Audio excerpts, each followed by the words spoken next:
말씀을 보겠습니다. 에스겔 37장 4절부터 10절. 오늘 부흥 시리즈 제 3번째 말씀과 부흥, 말씀과 부흥 이런 제목으로 하나님 말씀을 함께 나누겠습니다. 두 부류의 사람들이 있습니다. 한 부류는 말씀을 부지런히 암송합니다. 또 성경 통독을 통해서 말씀도 묵상합니다. 손에는 항상 성경 암송 카드가 걸려 있습니다. 하루가 마칠 때에 말씀을 암송하다가 잠이 듭니다. 또 다른 부류는 말씀을 전혀 암송하지 않습니다. 성경 통독도 하지 않습니다. 하루가 마칠 때에 늦게까지 영화를 보든지 드라마를 시청하다가 잠자리에 듭니다. 이렇게 하루를 보내고 한 달을 보내고 1년을 보낼 때에 두 부류의 사람들의 영성이 어떻게 될 것인가? 두 부류의 사람들 중에 누가 더 영적인 부흥을 경험할 것인가? 두 부류의 사람들 가운데 누가 더 성령 충만한 삶을 살 수 있을 것인가? 두 부류의 사람들 가운데 누가 더 믿음 안에서 하나님께 더 가까이 갈 수 있을 것인가? 정답은 여러분들이 잘 압니다. 그 정답이 머릿속에 떠오르는 대로 여러분이 그렇게 살아가게 되기를 바랍니다. 말씀과 부흥의 첫 번째 우리가 생각할 주제는 말씀과 성령과의 관계입니다. 말씀과 성령은 어떤 관계가 있는가? 말씀과 성령은 별개로 존재하지 않고 말씀과 성령은 항상 함께 움직입니다. 짝이요, 짝. 말씀 따로 있을 수 없고 성령 따로 있을 수 없어요. 말씀이 있는 현장에는 항상 성령이 있고 성령이 있는 현장에 말씀이 있습니다. 창세기 1장에 가장 많이 등장하는 단어는 여호와께서 가라사대, 여호와께서 가라사대. 쉽게 풀이하면 뭡니까? 여호와께서 말씀하시되, 여호와께서 가라사대, 여호와께서 가라사대 하는 그 여호와께서 말씀하시되라는 것이 반복해서 나오는데 1장 2절에 하나님의 영이 수면에 운행하시더라. 그 가라사대 말씀하시되라는 데 있어서 빠지지 않는 것이 하나님의 영이 수면에 운행하시더라. 이 수면에 운행하시더라 하는 운행이라 하는 단어의 의미는 대가리가 닭을 품고 대가리가 닭을 품고 있는 게 아니고 닭이 알을 부화시키기 위해서 품고 있는 그거예요. 딱 이렇게 감싸고 있는 거예요. 그것이 수면에 운행하시더라. 무엇이? 하나님의 영이.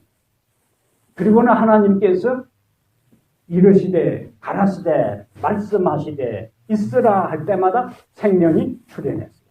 그러니까 그 생명이 출현하는 현장에 말씀이 선포되는데 그 말씀이 선포되면은 바로 하나님의 생명의 성령이 하나님이 말씀하신 그대로 생명이 존재하도록 역사하십니다.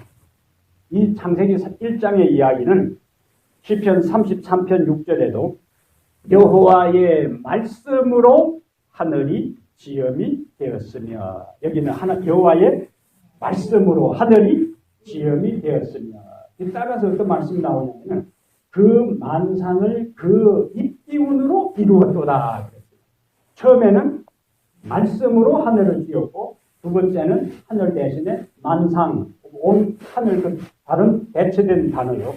말씀으로 지었다는 대신에 그 입기운으로 이루었도다. 여기 입기운 그것이 하나님의 영이 할 때의 그 영이라는 단어, 루악이라는 단어하고 그 입기운으로 이루었도다 할 때의 그 입기운이라는 단어도 똑같이 루악이라는 단어. 하나님의 영, 하나님의 신, 하나님의 성령을 가리킵니다. 다시 시편 104편 30절에는 주의 영을 보내어. 그러면 이 영도 무슨 단어겠어요? 주의 영을 보내어 그들을 창조하사 지면을 새롭게 하시나이다. 창조의 현장에는 항상 말씀이 있었고 말씀 있는 현장에는 주의 성령이 있었다. 이것이 우리가 첫 번째 기억해야 될 내용. 자, 우리가 지금 배우는 기억절 가운데 첫 번째 넘버원은 태초에 말씀이 계시니라.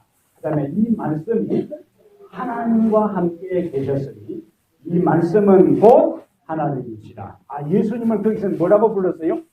말씀이라 그렇게 불렀어요. 그러면 항상 말씀이 있는 곳에는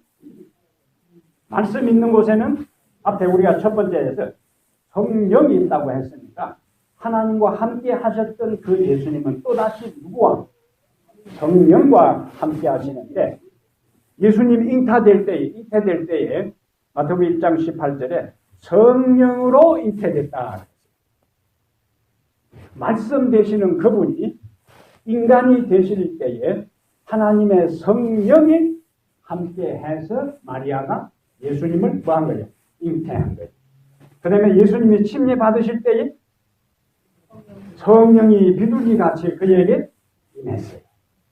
침례를 받으시고 난 다음에 그가 광야로 시험받으러 나갈 때에 성령이 예수를 광야로 몰아내신지라. 광야 시험받을 때도 하나님의 성령이 함께 하셨어요. 그 다음에 40일 동안 시험을 받으신 다음에 사단을 이기고 그가 누가복음 4장 18절에 나사렛에 돌아왔을 때에 누가복음 4장 18절에 주의 성령이 내게 임하셨으니 본격적인 공중사역을 시작하실 때에도 똑같이 또 누가 함께 하셨어요? 성령이 함께 하셨어요. 그러므로 말씀 되시는 예수님이 움직이는 곳에는 성령이 함께 하셨다. 그래서 예수님의 그 공중사역의 모든 성공, 죽은 자를 살린 것과 병든 자를 치료하는 것과 귀신을 쫓아내는 것과 벙어리의 입을 열어서 말하게 하는 것과 눈을 뜨게 하는 것과 듣게 하는 그 모든 생명의 기적의 역사는 그와 함께 하신 성령이 그와 같은 일들을 이루셨다 하는 것을 우리가 볼 수가 있습니다. 말씀의 삼중성이라는 말이 있는데 말씀의 삼중성, 예수님이 말씀이시고 두 번째 기록된 성경이 말씀이요. 그러면은 말씀 되시는 예수님과 항상 하나님의 영이 함께 하셨으니까 기록된 말씀임에도 하나님의 영이 함께 하시는 걸 우리가 볼 수 있는데 디모데후서 3장 16절에 모든 성경은 하나님의 감동으로 된 것으로 할 때 그 하나님의 감동이라 하는 단어가 하나님이 숨을 불어넣으셨다. 감동이라는 단어의 의미는 하나님이 숨을 불어넣으셨다.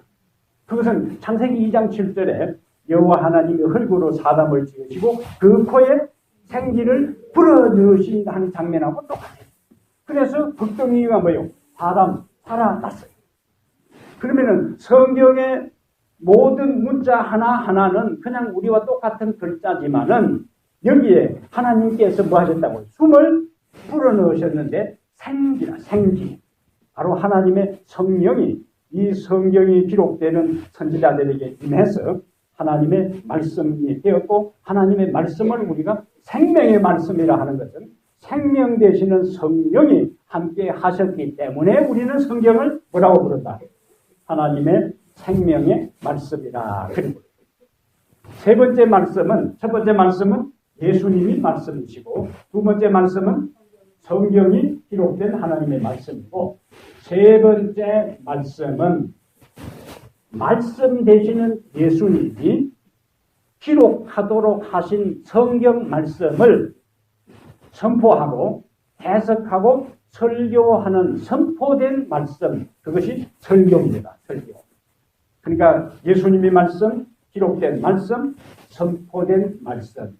그러면은 예수님이 인생을, 지구를 창조할 때 성령이 함께 하신 것처럼 말씀이 기록될 때 성령이 함께 하신 것처럼 오늘 기록된 말씀을 풀어서 설교하는 이곳에서도 하나님의 성령이 함께 하시는 겁니다. 믿으시면 아멘. 왜냐하면 고넬료 집에서 고넬로 집에서 베드로가 말씀을 증거하실 때에 성령이 말씀 듣는 사람 위에 임하시더라 그랬어요. 오늘 이곳에 우리의 눈에는 보이지 않지만은 선포되는 말씀과 함께 주의 영이 임하셔서 우리를 회복시키시고 우리를 살리시고 우리를 부흥시키시고 우리에게 새로운 하나님의 생명을 풍성하게 부어주시기를 축복합니다. 두 번째 생각할 것은 오늘 제목 그대로 말씀과 부흥과의 관계입니다. 첫 번째는 뭐라고요? 말씀과 성령. 두 번째는 말씀과 부흥. 느헤미야 8장에 바벨론 포로에서 돌아온 이스라엘 백성들이 물문이요, 이스라엘 예루살렘에 여러 문, 양문도 있고 분문도 있고 수문도 있는데 수문학 광장에 다 이제 모였습니다. 그들이 왜 우리가 바벨론의 포로로 잡혀갔는가? 왜 우리 조상들이 바벨론의 포로로 잡혀가서 고생하고 예루살렘이 다 파괴되고 성전이 불타고 우리 민족이 고난을 당했는가? 보니까 그들이 범죄한 거예요. 그들이 잘못 살았어. 그들이 하나님의 뜻대로 살지 않은 거예요.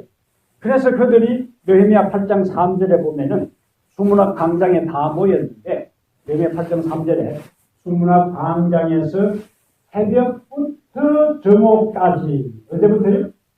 새벽부터 정오까지 남자나 여자나 알아들을 만한 모든 사람 앞에서 이름에 뭇 백성이 그 율법책에 귀를 기울였는데 뭇 백성이 뭐 했다고요? 그 율법책에 뭐 했다고요?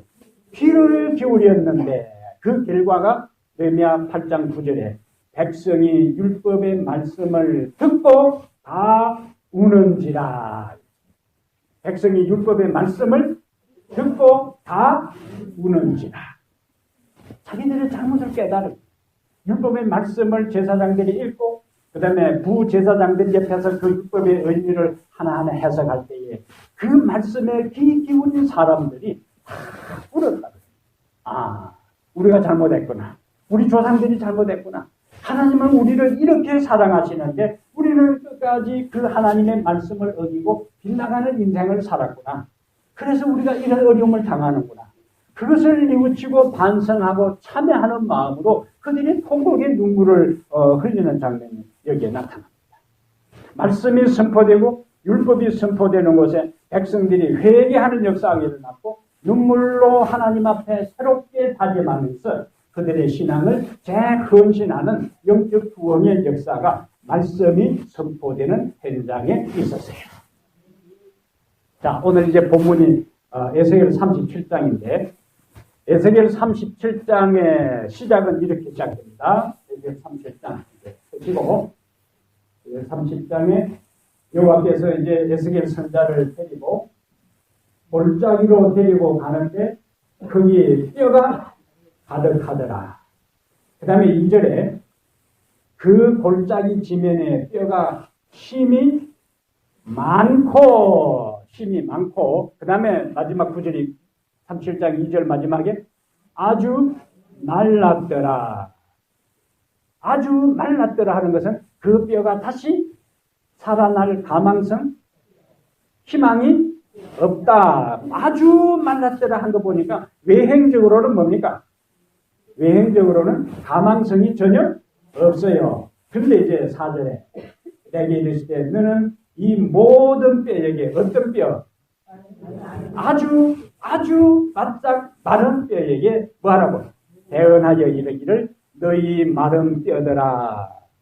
그런 말이 중요한 거예요. 여호와의 말씀을 들을지어다. 누구를 상대로? 마른 뼈를 향하여 여호와의 말씀을 들을지어다. 5절에 주 여호와께서 이 뼈들이 같이 그 다음에 말씀하시기를 내가 생기를 너희에게 들어가게 하리니 너희가 살아나리라. 앞에는 그 마른 뼈들에게 말씀하시는데 말씀이 선포되니까 내가 생기를 너희에게 들어가게 하리니 5절 마지막에 너희가 살아나리라. 다시 6절에 너희 위에 심줄을 두고 살을 입히고 가죽으로 덮고 너희 속에 다시 생기를 넣으리니 또 너희가 살아나리라. 반복해서 뭐가 나와요? 말씀이 나오고 다시 살아나리라. 무엇에 의해서? 생기에 의해서. 그래서 우리가 첫 번째 성령하고 뭐하고 먼저 생각했어요? 말씀하고, 말씀과 성령. 말씀 있는 곳에 성령이 있고 성령이 있는 곳에 살아남이 있다 하는 것을 우리가 살폈습니다. 그래서 7절에 이에 내가 명령을 따라 대언하니, 에스겔은 외행적으로는 살아날 가망성이 없어요. 왜? 아주 말라 있기 때문에 뭐 살아날 가망성, 희망은 전혀 없지만은 하나님이 대언하라고 했으니까 그는 이제 대언하니까 소리가 나고 움직이고 이 뼈 저 뼈가 들어맞아 뼈들이 서로 연결되더라. 내가 또 보니 그 뼈에 힘줄이 생기고 살이 오르며 그 위에 가죽이 덮이나 그 속에 생기는 없더라. 그런데 이제 아직 생기가 없었으니까 생기가 나타나야 어떻게 되는 거예요? 살아날 수 있는 거예요. 내게 이르시되 인자야 너는 생기를 향하여 대언하라. 생기에게 대언하여 이기를 또다시 뭐가 나와요? 주 여호와께서 이같이 말씀하시기를 생기야 사방에서부터 와서 그 다음에 죽음을 당한 자에게 불어서 그 다음에 살아나게 하라 하셨다 하라. 이에 내가 그 명령대로 대언하였더니 생기가 그들에게 들어가매 그들이 곧 뭐해서 살아나서 일어나 서는데 극히 큰 군대더라.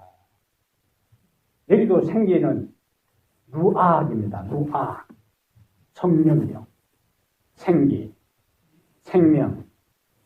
마른 뼈들이라 할지라도 외행적으로는 살아날 가능성이 전혀 없어도 하나님은 에스겔 선지자에게 뭐하라? 그 마른 뼈들에게 뭐하라고? 말씀을 선포하라. 저는 에스겔 37장 읽을 때마다 큰 용기를 얻습니다. 어떤 때는 목사님과 가장 실망스러울 때는 열심히 가르치고 열심히 설교했는데도 고무줄처럼 전혀 바뀌지 않는 사람들을 볼 때마다 내가 헛수고하는 것이 아닌가 하는 생각이 들어요.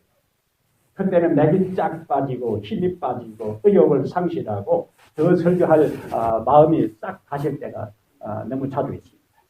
그때마다 에스겔 37장을 기억합니다. 여기 에스겔 37장에 뭐 마른 뼈들을 향해서도 하나님께서는 말씀을 선포하라고 그랬고 생기가 그들에게 들어가니 그들이 곧 살아나서 일어난 것을 보면서 내가 목회하는 우리 성도들은 여기에 있는 것처럼 바짝 마른 뼈들은 아니니까 더 훨씬 살아나기가 쉽겠다 그런 용기를 가집니다. 오늘 살아날 은혜를 하나님께서 주시기를 바랍니다. 네. 하나님의 말씀은 인생의 절망과 고난 중에서도 다시 일어설 수 있는 능력을 주십니다. 다윗의 시편 119편 107절에 나의 고난이 매우 심하오니 여호와여 주의 말씀대로 나를 살아나게 하소서. 고난이 심할 때 어떻게 해달라고? 주의 말씀대로 나를 뭐 하게 해달라고? 살아나게 하소서. 나중에 그가 다시 고백합니다. 119편 50절에 이 말씀은 나의 고난 중에 위로라. 주의 말씀이 나를 살리셨기 때문이라. 무엇이 살렸다고요? 말씀이 우리를 살리셨다. 말씀이 그를 회복했다.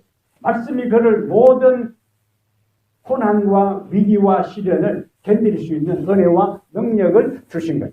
그래서 주의 말씀이 나를 살리셨다고 고백하고 이 말씀이 우리도 살리는 능력과 은혜를 주시기를 바랍니다. 여러분의 매일매일의 삶이 힘들고 고단하고 고달프다 할지라도 지치고 시달려 더 이상 일어설 힘을 상실하는 그 순간에 다윗처럼 주의 말씀으로 나를 살려주십시오 기도할 때에 나중에 우리는 간증할 수 있습니다. 주의 말씀이 나를 살리셔서 감사합니다. 감사 기도를 드리는 그런 여러분과 제가 되기를 바랍니다. 누가복음 24장 13절부터 엠마오로 가는 두 제자 이야기가 있습니다. 두 제자가 왜 엠마오 고향을 낙향해서 돌아가는가? 그들이 기대한 것은 예수님이 이스라엘의 구원자가 될 것으로 기대했어요. 로마를 쳐부수고 그리고 예루살렘이 세계의 중심이 되고 그들을 괴롭혔던 모든 로마 군대가 철수하고 예루살렘이 세계의 중심이 될 것으로 기대했는데 그렇게 믿었던 예수님이 한 번의 저항도 없이 속절없이 너무나 무력하게 십자가에 그냥 달려 돌아가시는 걸 보고 실망하고 절망한 다음에 이제 다 틀렸다, 다 끝났다. 그리고는 그들이 고향으로 돌아갑니다. 근데 예수님이 그들과 함께 동행하기 시작했어요. 그러면서 대화를 시작합니다. 이 두 사람은 그들과 함께 대화하는 사람이 예수님인 줄 몰랐어요. 그러면 그들이 예루살렘에서 일어나는 그 실망스러운 일들을 이야기할 때 얘네들아 왜 이렇게 믿음이 있느냐? 나를 봐라. 내가 살아났다. 이렇게 하면서 자기가 살아난 것을 자기가 직접 그들에게 자신의 정체를 드러내면서 그들에게 확신을 준 것이 아니고 구약 성경을 통해서 구약 성경에 예수님에 대해서 예언한 걸 가지고 그들에게 하나하나 풀어서 이야기했어요. 구약 성경에 이렇게 예언한 것이 이렇게 성취되었고 구약 성경에 이렇게 부활을 이야기했는데 부활한다고 이야기를 했다. 그리고는 이제 그들이 머무는 집에 가까이 왔을 때에 함께 식사를 하려고 손을 들어 축복 기도를 하는데 보니까 못 정민했어요. 예수다 하는 순간에 예수님께서 자리에 없어졌어요. 그리고는 그들은 다시 왔던 길 예루살렘으로 밤에 올라갑니다. 그러면서 고백해요. 예수님이 우리에게 말씀을 풀어주실 때에 우리 마음이 뜨겁지 아니하더냐. 하나님의 말씀을 예수님께서 풀어줄 때에 그들의 마음이 어떻게 되었다고? 뜨거워졌어요. 아, 그렇구나. 아멘, 아멘, 아멘. 예수님은 그들을 기적을 가지고 설득시킨 것이 아니고 말씀을 가지고 설득시켰어요. 그러므로 우리의 모든 신앙의 기초는 외부적으로 나타나는 초자연적인 어떤 기적이 아니라 하나님의 말씀. 예수님은 바로 자기 자신의 부활에 대한 것도 말씀을 통해서 그 말씀을 받아들였을 때에 그들의 마음이 뜨거워졌어요. 하나님의 말씀은 실망한 그들에게 부활한 예수에게 눈이 뜨게 하고 다시 그들이 예루살렘으로 달려가서 제자들을 만나 우리가 행로에 예수를 만났다고 간증할 수 있는 그런 사람이 될 수가 있었습니다. 하나님의 말씀은 우리를 변화시키는 능력이 있는데 제가 이전에 심호하던 한 교회의 묘집사님이 계셨는데 40년 넘게 이제 한국에서 신앙생활을 하셨거든요. 남편은 법학을 전공한 분입니다. 그리고 제가 그 교회에 부임해서 장기 결석자들 이름을 가지고 이제 이리저리 전화를 다 하면서 제가 이번에 새로 부임한 목사입니다 하고 이제 제가 인사를 다 드렸어요. 나중에 보니까 이분이 한 달에 많이 나오면 한 번 정도 교회에 나오십니다.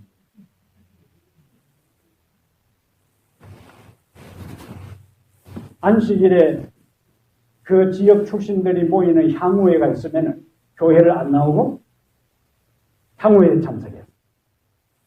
그러다가 이 부부가 해신자반에서 이제 다시 공부를 시작을 했습니다. 남편이 법을 전공했기 때문에 얼마나 논리적으로 따지기를 좋아하고 골치 아픈 질문만 골라서 하는 생전 듣도 보도 못한 질문들을 이제 계속했습니다. 정성을 다해서 하나님께 기도하는 마음으로 그 모든 까닭스러운 질문에 대해서 기도하는 마음으로 정성껏 대답을 해주었습니다. 근데 이분이요. 그 마음속에 있던 하나하나의 의문들이 풀리기 시작하면서 진리를 받아들이기 시작하는데 새신자반에 참석해서 그 영혼이 말씀으로 조금씩 변화되는 것을 눈에 목격할 수가 있어요. 한 달에 많이 나와야 한 번 나오던 분이 이제 매 안식일마다 나오고 향후에도 다른 그 친구들에게 이야기해서 다른 날짜로 바꾸고 그 다음에 금요일 저녁에도 나오고 그 다음에 일요일 새벽기도도 나오고 빠지지 않고 나오고 하나님의 말씀이 그분을 변화시켰어요. 그래서 이분은 돌아가실 때까지 참으로 하나님을 사랑하는 믿음의 삶을 사시다가 주님 안에 참들. 그분들만 생각하면은 마음이 따뜻해지고, 말씀은 오늘날도 살아계셔서 한 인간의 인생을 송두리째 바꿀 수 있는 능력이 있구나 하는 것을 다시 한번 확신하게 되었습니다. 하나님의 말씀은 우리를 살리시고 우리를 변화시키시고 우리를 일으키시고 우리에게 능력을 주신다는 것을 다시 한번 확신하게 되길 바랍니다. 우리 아브라함과 사라의 이야기에도 생명을 주신 말씀이 생명을 주신다는 것을 우리가 알 수가 있는데 창세기 21장으로 가보세요. 창세기 21장 와서 성경만 들고 갔다 그냥 들어가면 안 돼. 찾아보고 가야지. 창세기 21장 21장 1절 2절 보겠습니다.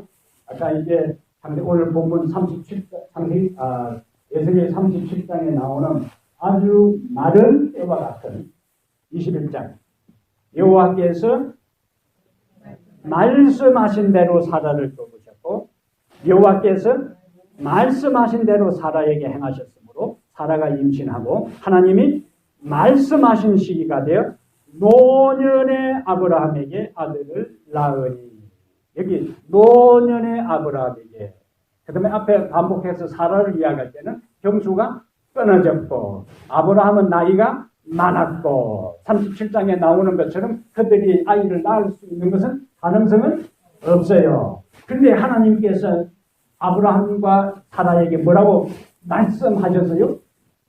너가 아이를 낳을 것이라고 말씀하신 대로 사라를 돌보셨고 여호와께서 말씀하신 대로 사라에게 행하셨으므로 사라가 임신하고 하나님이 말씀하신 시기가 되어 반복해서 뭐가 나와요?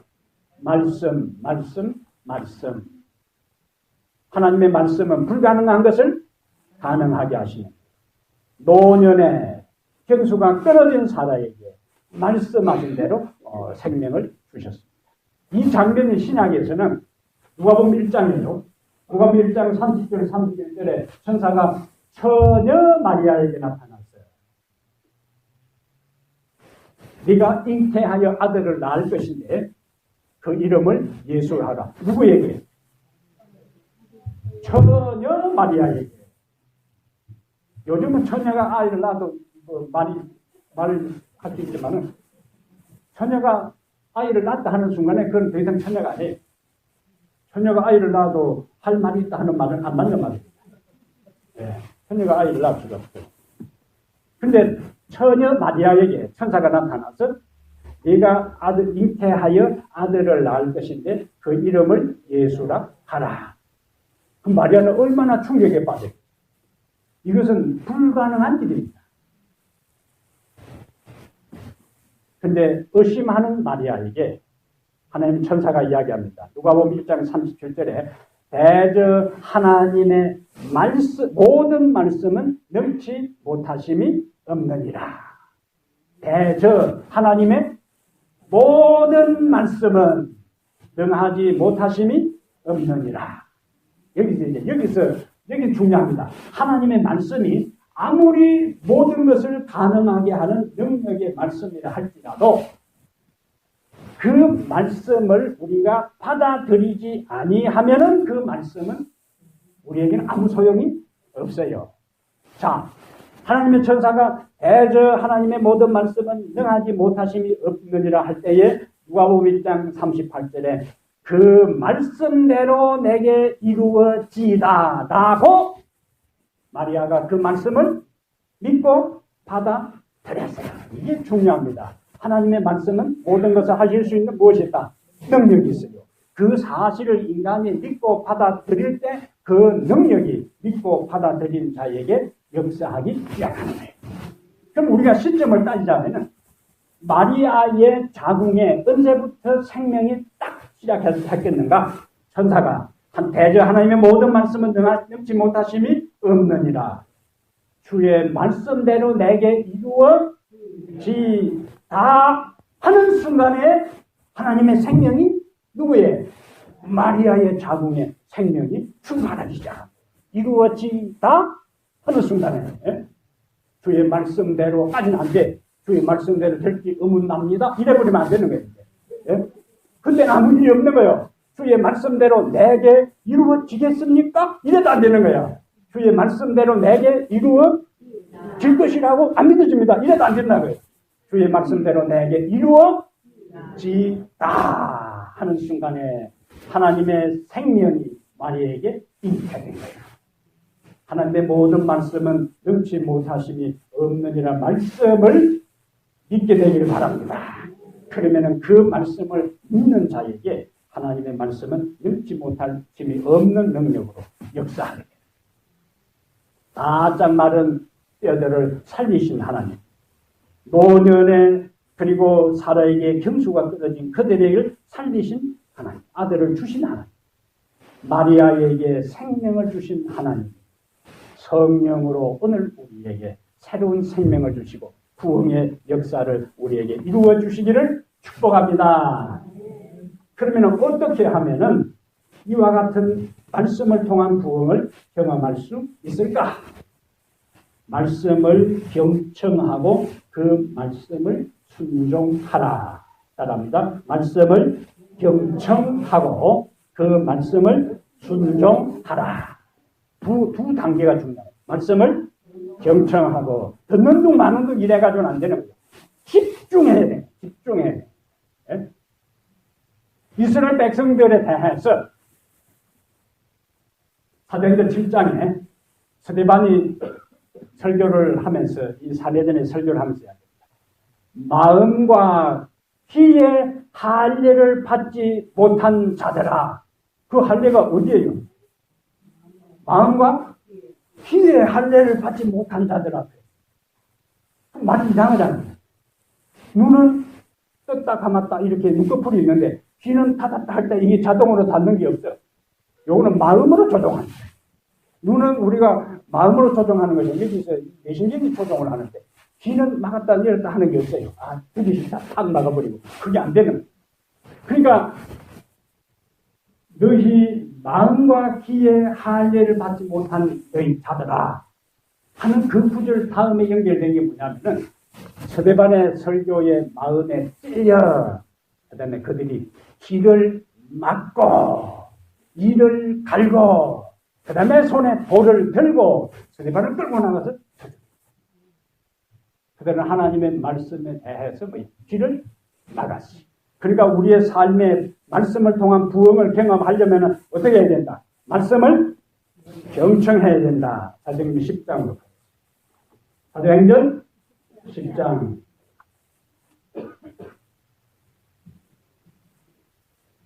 사도행전 10장에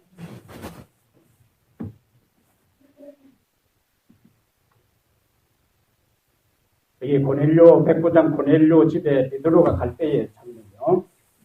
자, 10장 24절 보겠습니다. 10장 24절.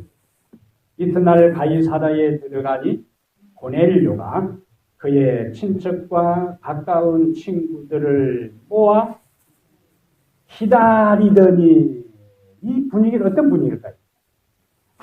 베드로가 오면은 도대체 베드로가 어떤 사람이면 베드로가 와서 우리에게 도대체 어떤 말씀을 해줄까 하는 그 기대하고 기대하는 마음으로 보지 기다리더니 25절에 마침 베드로가 들어올 때에 고넬료가 맞아 발 앞에 엎드려 절하니 여기 25절과 26절이 다 중요합니다.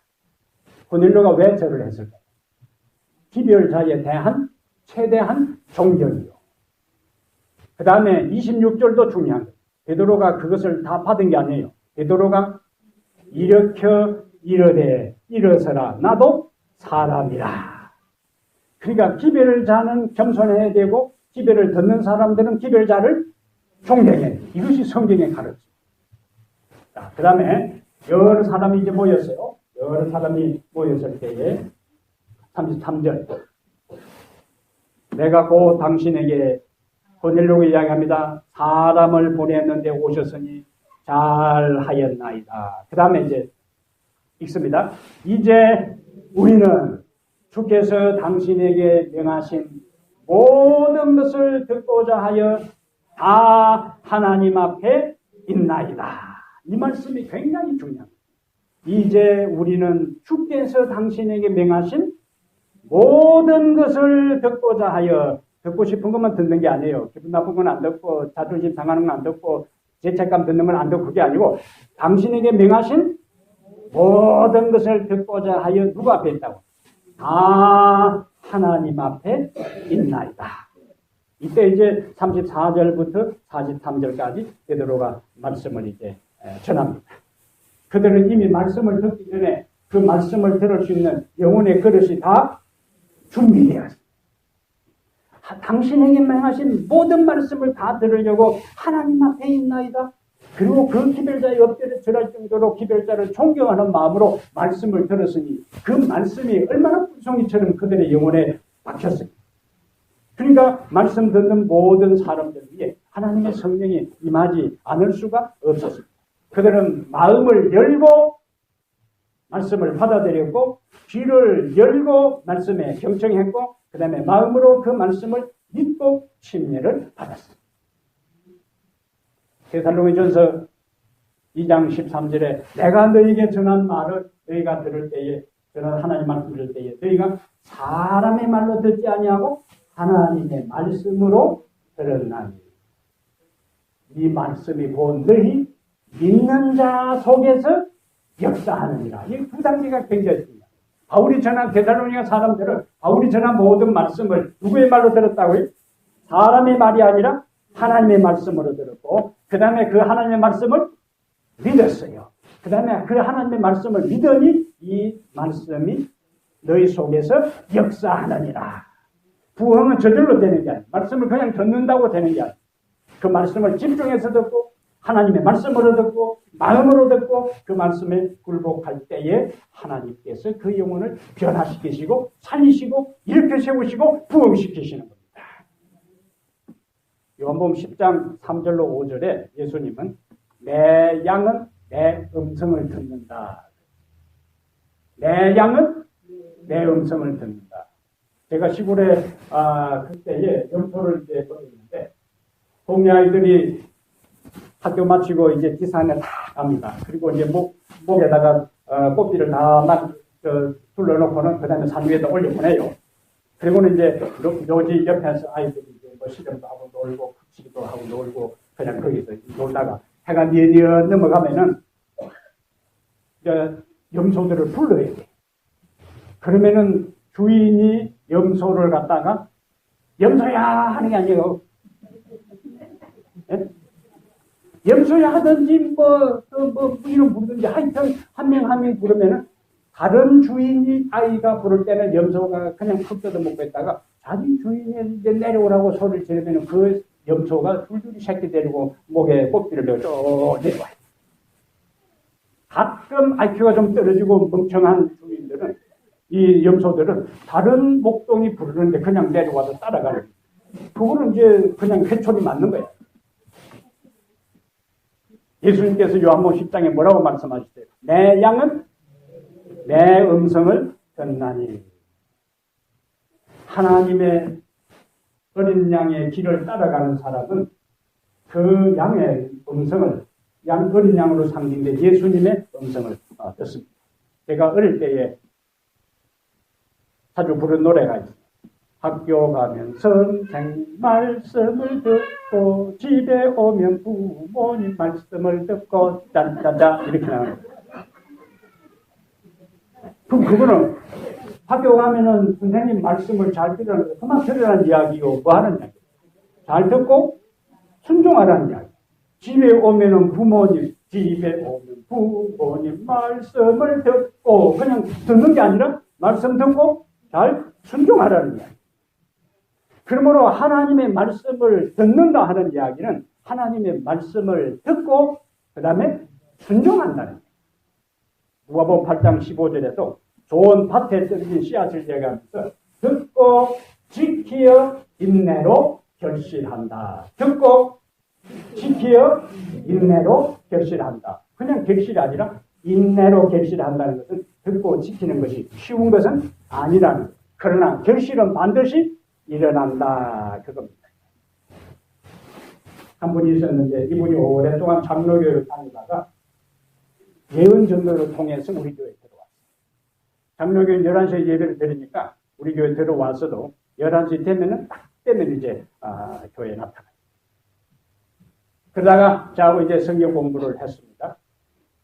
개인적으로 성경을 창세기부터 이제 읽도록 하고 강조한 것이 있어요. 적용하라, 적용하라, 적용하라. 읽지만 말고 뭐예요? 적용하라, 적용하라. 만날 때마다 지금 어디를 읽어나가느냐, 어디 읽어나간다. 근데 하나씩일에 보니까 제가 헌금 통계 보고를 봤는데 건축 헌금을 100만 원을 드렸어요. 근데 이전에 건축 헌금 작정할 때는 건축 헌금을 작정을 안 했어요. 근데 100만 원 건축 헌금을 냈어요. 개인적으로 만났습니다. 어떻게 해서 헌금을 지금 건축 헌금 한 지가 벌써 오래됐는데 이제 가져왔느냐. 출애굽기에 읽어나가니까 성전 건축을 하는데 이스라엘 백성들이 다 최선을 다해서 헌금 성물을 드렸더라고요. 그러면은 귀에 무슨 소리가 들려요? 적용하라, 적용하라, 적용하라. 그래서 결심하고 이제 헌금을 가져왔어요. 그 다음에 또 성경을 교회에서 읽어나가는데 화요일도 참석하고 금요일도 참석해요. 어떻게 평소에 11시에 오던 사람이 화요일도 금요일도 참석하느냐. 출애굽기하고 민수기를 읽어나가는데 이스라엘 백성들이 절기를 만나면은 만사 제쳐놓고 예루살렘에 가서 절기를 지키는 것을 이제 읽었다고요. 귀에 어떤 소리가 들려요? 적용하라, 적용하라, 적용하라. 나는 11시에 교회 가는데 이스라엘 백성들은 1년에 그 바쁜 가운데 있어서 며칠씩 예루살렘에 여행해서 하나님께 예배를 드렸구나. 적용하라, 적용하라, 적용하라. 화요일, 금요일 나오기 시작했어요. 그 다음에 다시 이제 성경을 읽어나가는데 사무엘상을 읽어나갔어요. 엘리의 제사장 홈리와 비느하스가 불순종해가지고 타락한 다음 가정을 망치고 아버지도 그 소식을 듣고 죽게 한 이야기였어요. 무슨 소리가 들려요? 적용하라, 적용하라, 적용하라. 보니까 자기 아이들 데리고 집에서 가정 예배를 안 드렸어요. 그래서 이제 그때부터 아이를 데리고 예배를 드리기 시작한 거예요. 하나님의 말씀을 첫날만날 읽어도 적용하고 실천하지 않으면 그것은 우리를 변화시키는데 무력합니다. 그러나 단 하나의 진리라도 깨달았으면 그 진리를 우리에게 뭐하라? 적용하라. 그 적용하는 과정에 하나님은 말씀을 통해서 우리를 변화시키는 거예요. 오늘 또 여러분 한 사람 한 사람에게 하나님께서 많은 말씀을 하셨어요. 그 말씀에 대해서 뭐하라? 적용하라. 적용하라. 적용하라. 이사야 55장 3절에 너희는 귀를 기울이고 내게로 나와 들으라. 따라합니다. 너희는 귀를 기울이고 굉장히 귀를 쫑그리고 귀를 쫑그리고 너희는 귀를 쫑그리고 내게로 나와 들으라. 그리하면 너희 영혼이 살리라. 그리하면 너희 영혼이 살리라. 리바이브 한다는 거예요. 부흥한다는 거예요. 너희는 귀를 기울이고 내게로 나와 들으라. 그리하면 너희 영혼이 살리라. 이 역사가 여러분에게 일어나게 되기를 바랍니다. 사랑하는 여러분, 하나님의 말씀이 있는 곳에 항상 성령이 역사합니다. 하나님의 말씀에 마음을 열고 귀를 기울여 경청하고 자신에게 적용하고 적용하면 하나님은 우리를 변화시켜요. 그때에 너희는 귀를 기울이고 내게로 나와 들으라. 그리하면 너희 영혼이 살리라 하는 이 말씀처럼 우리가 소생하고 회복하는 역사를 경험하게 될 것입니다. 이제 봄이 오고 있어요. 벌써 우리 하단에 이제 새싹이 돋아납니다. 남쪽의 동해는 벌써 노란 꽃을 피우려고 준비하고 있어요. 뭐 하는 겁니까? 소생하는 거예요. 그 겨울에 지난번 눈에 그렇게 덮여있어도 하나님의 생명이 그에게 있으니까 돋아나고 머지않아 꽃을 피울 것입니다. 우리의 영혼에 심어진 말씀의 씨앗이 싹을 피우고 꽃을 피우고 열매 맺는 역사가 일어나 말씀을 통한 부흥의 역사가 우리들 개인에게 일어나고 말씀을 통한 부흥의 역사가 우리의 가정에 일어나고 말씀을 통한 부흥의 역사가 이 교회에 일어나 오늘 이 시대에도 하나님의 말씀은 살았고 운동력이 있어 좌우의 날선 어떤 것보다도 예리하며 혼과 영과 한줄과 볼수를 찔러 쪼개기까지 하며 마음과 뜻과 생각을 감찰한다는 이 말씀이 우리의 삶에 실천되고 역사되기를 주의 이름으로 축복합니다.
말씀 되시는 우리 예수 그리스도시요 말씀과 함께 거하시면서 생명을 주시는 거룩한 성령이시요 오늘 우리에게 임하셔서 우리에게 생명을 주시고 우리를 회복시키시고 우리를 다시 소생시키시며 부흥시켜 주시기를 간구합니다. 태초에 하나님의 말씀이 선포될 때에 수면 위에 운행하셨던 거룩한 영이 이 지구에 무생명을 창조하셨던 것처럼 오늘 선포된 그 말씀에 하나님의 영이 함께 하셔서 우리 속에 새로운 생명을 창조하시고 회복시켜 주시옵소서. 우리 하나님 바짝 마른 뼈들도 하나님의 말씀이 선포되고 생기가 그들에게 들어갈 때에 다시 살아나서 큰 군대를 이루었던 것처럼 오늘 우리들 모두도 주님의 말씀을 통하여 부흥할 것을 저희들이 확신합니다. 그 말씀에 귀 기울이게 하시고 그 말씀에 순종하게 하셔서 자신의 삶에 적용된 말씀대로 살아 우리의 영혼이 회복되고 우리의 마음이 소생함을 얻고 우리의 갈 길이 하늘로 향하고 우리의 시선은 예수 그리스도께 고정되는 믿음의 사람들 다 되게 하여 주시옵소서. 이 교회에 하나님 말씀을 통한 부흥이 우리들 개인에게 일어나고 말씀을 통한 부흥이 우리 가정에 일어나고 말씀을 통한 부흥이 이 교회에 일어나 오늘날도 하나님의 말씀은 살았고 운동력이 있고 생명이 있음을 우리 모두가 경험하게 해 주시옵소서. 우리 주 예수님 이름으로 간절히 축복합니다. 아멘.